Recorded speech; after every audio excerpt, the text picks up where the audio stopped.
So hey y'all, welcome back to my kitchen. I'm Azara and I miss y'all so much. I know it's been a little bit of break, but I'm back. So that's all you need to know. So today I'm going to be making a show all about me. I'm going to be making two of my favorite appetizers. One's going to be a little bougie, the other one's going to be more like classic and traditional. And I'm going to get started on the classic and traditional one first.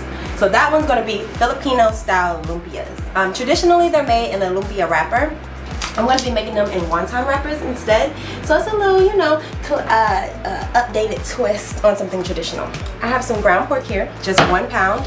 And I'm going to go ahead and start prepping my vegetables. And I've already got these washed and prepped. Oops.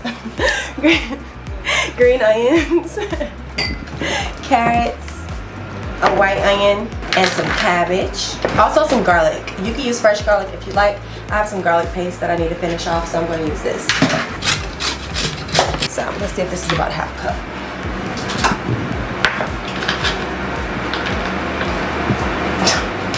That was 1 carrot. I thought I was gonna need like 4. Okay, so 1 carrot is a half of a cup. As we already know, I'm gonna go ahead and go back to elementary school teaching up how to cut an onion. You always want to keep the root on, which is this little hairy piece. So you want to cut the tip off like that. And then you want to split it in half, like a hamburger. So now we can just peel it. I got these claws on y'all, they're aggravating low key.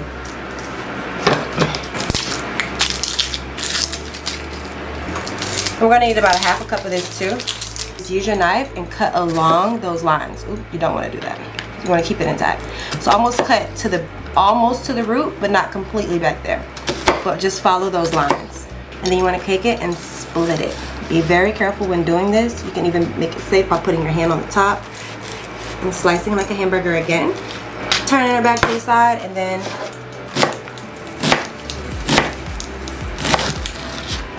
that looks like about a half of a cup. So let's go ahead and put that in there. Next, green onion. I'm not even gonna cut all of those, I know I'm not gonna need them. So I'm gonna use the tips. And then cut these as thinly as you can. Don't get caught up in trying to cut fast because you'll cut your damn finger off and then you're looking crazy. So just take your time, just like that. You got it. All right, so half a cup of that. Cabbage. All right. Let's go ahead and get the root out. An easy way to get the root out is to just bang it on the edge of something. Just whack it, and it usually just like twist out. Of course, it's not gonna do that on camera. That would be too much like rice. So let's just do it the other way. Be careful. This baby is big. You can just take your knife, cut it like pizza to get that hard. No, that was much easier anyway. So I'm gonna cut this in half. I'm going to need about a half a cup of this also. I'm going to cut it again because I don't want these strips too long. And just cut it as thinly as I possibly can. I'm going to cut this in half because again we don't want these strips to be too long in here. So about a half a cup of this. Now the last veggie that we're going to put in here is some garlic paste. So that's good. Alright, so now that that's all in there, we're going to go ahead and just stir it to combine it before I add all the seasonings. Just to make it a little bit easier. So, alright. So now for the spices. Make it spicy. Spicy. A teaspoon of soy sauce. Ooh.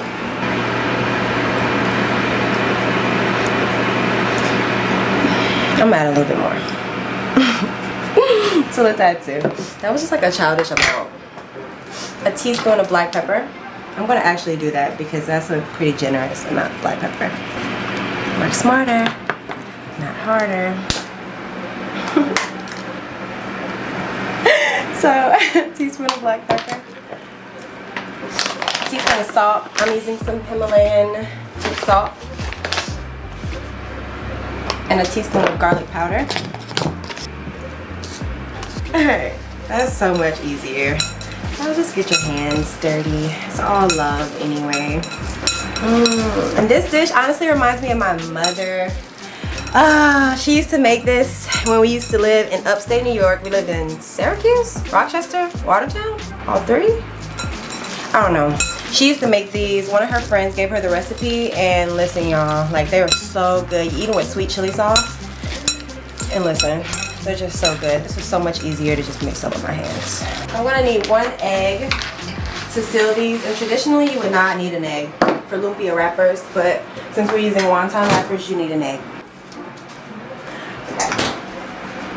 I'm just gonna crack this in here. Let's go ahead and open up our wonton wrappers. Okay, so they're really simple and easy to make. So you're just gonna take one of your wrappers. I'm gonna take a little bit of the egg wash on your finger and just put the tip. And you're just gonna take your one side of the wonton wrapper and take to the other side and press. And if you need, you can use just a little bit more egg wash, but you just want to make sure that it's sealed shut. So just seal it, just like that. And there you go. A little lumpia wonton. I cannot wait to fry these. Yes! Alright, so we're just going to drop a few of them in here. And they fry up really fast, you guys. Ew! Fry quickly. And go ahead and flip these over. Already so pretty! These only need to fry for a couple of minutes, and this is why it's important that the grease is not too hot, because you see how quickly they brown? If that was any hotter, the outside would be really dark before the pork on the inside had a chance to cook. And that's why it's so important that you don't put too much pork inside too, because you don't want that to be raw. Otherwise, you die. Come on, girl.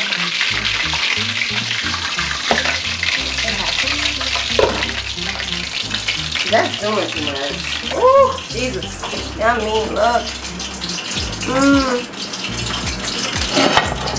Some sriracha here. Do like a few lines or something. Let's see.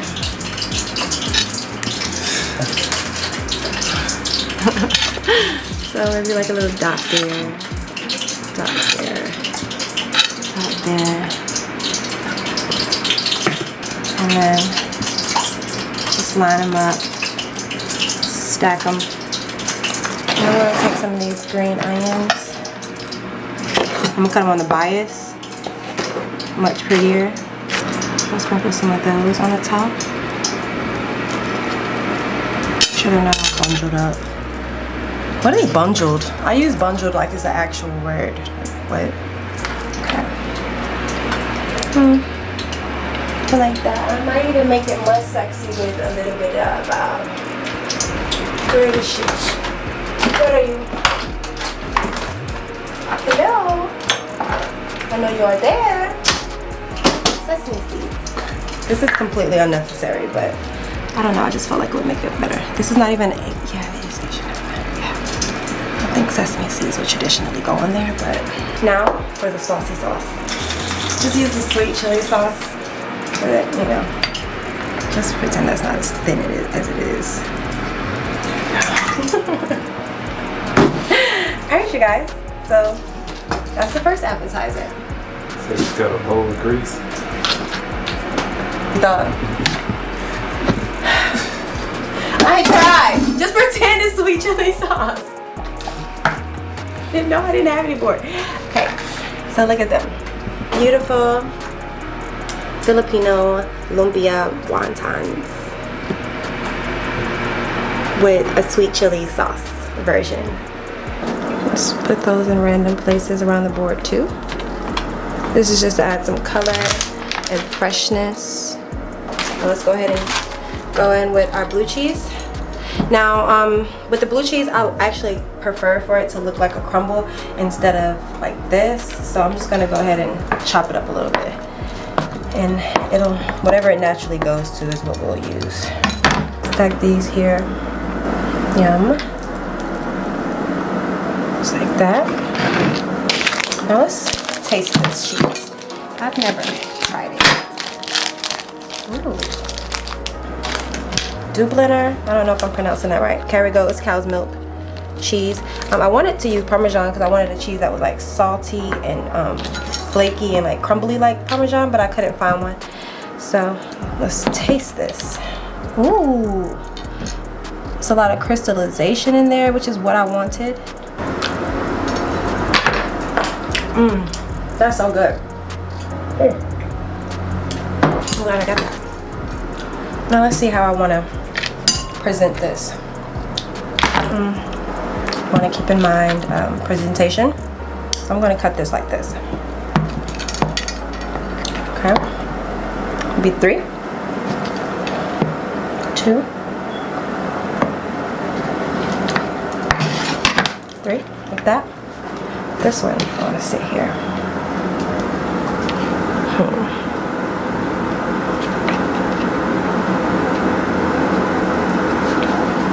Oh yes, girl.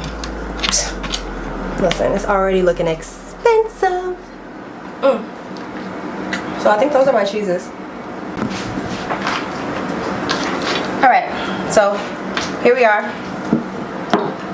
You can use any type of, well, another part that's crucial to a really good charcuterie and cheese board is some sort of honey, some sort of jam or preserve. A lot of people use like fig. I'm going to actually be using peach preserves today.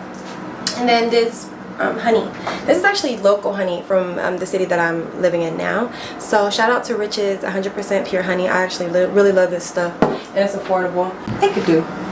So I'm going to use this. Let me get my preserves. Excusez-moi. Okay, so I'm going to use apricot preserves instead of peaches. You can use whatever kind you want. Fig, apricot, peach, anything your heart desires. So, let's get a spoon and put some of this. Ooh, that's a fork. Put some of this in our little container. And you want to fill it up. Make it really smooth on the top. All about presentation, you guys. So, now we're gonna go in with our nuts. As you can see, it's all together now. Break it apart. So we're just gonna take a handful of these and sit them over here, kind of like make them fall. Then we have our candied bacon. Can't forget her. Just gonna put that pretty much in the same place as the cashews, and just kind of have that cascading upon this brie candied bacon. Okay. Let's get that out of the way. And now, what else? Honey. Now, I'm not going to fill up this container of honey. So if you want to use like a smaller dish to put your honey in, just use something smaller so you don't have to fill it up and be wasteful. But I am going to put just a little bit of honey here. And just pretend that it's full because I'm not wasting this good liquid gold. Last but not least, I have some sun-dried tomatoes that I'm just going to sit here on the side for decoration. Now y'all can't tell me this don't already look expensive. Expensive. Okay. I'm so excited. Now, since everything is done except for our dates, we wait. But in the meantime, y'all, look at this. Let me show you. Look how beautiful that is. So we have our gorgonzola cheese here, fresh berries and grapes, blueberries, raspberries. I have our brie cheese over here, and I also have my candied spice nuts, candied bacon, apricot marmalade, and sun-dried tomatoes. This is a dupliner cheese. It seems like it's similar to manchego, or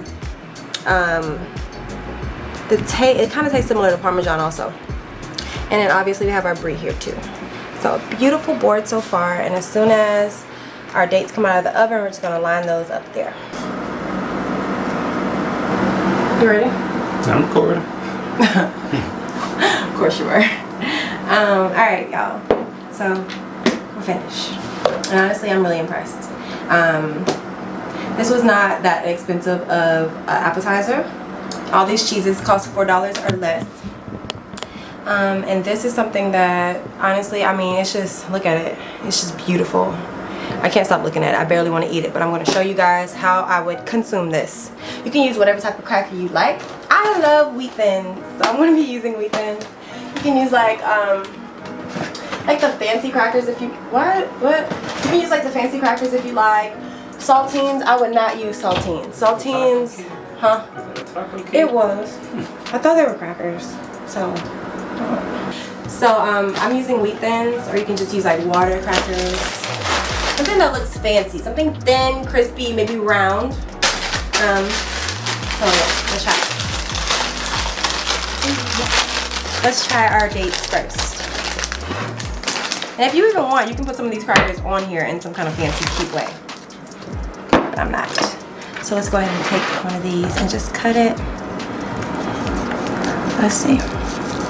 See how she looks on the inside. Let's see.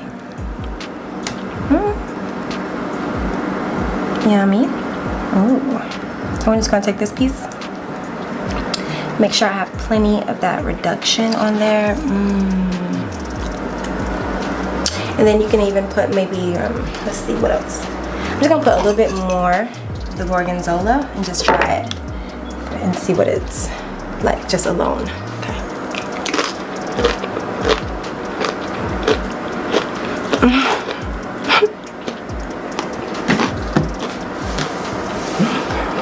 Jesus is so good. Like those flavors together.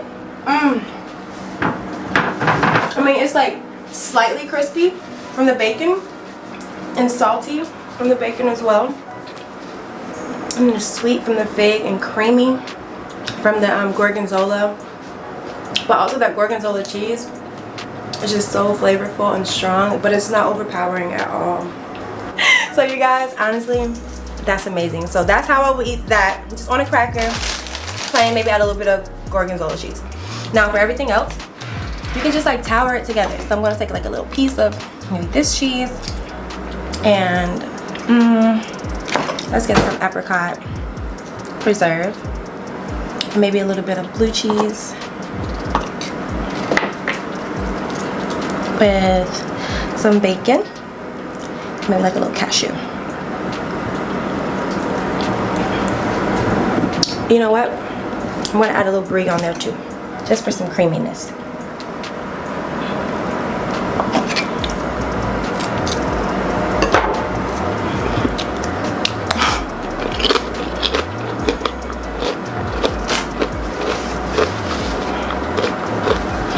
So good. So yummy. If you try these recipes, make sure you tag me in them. Make sure you let me know how they taste, and let me know what your friends think if you let them try it. So thank you for watching my show, and whatever you do, you guys, make sure you keep it spicy. Yeah.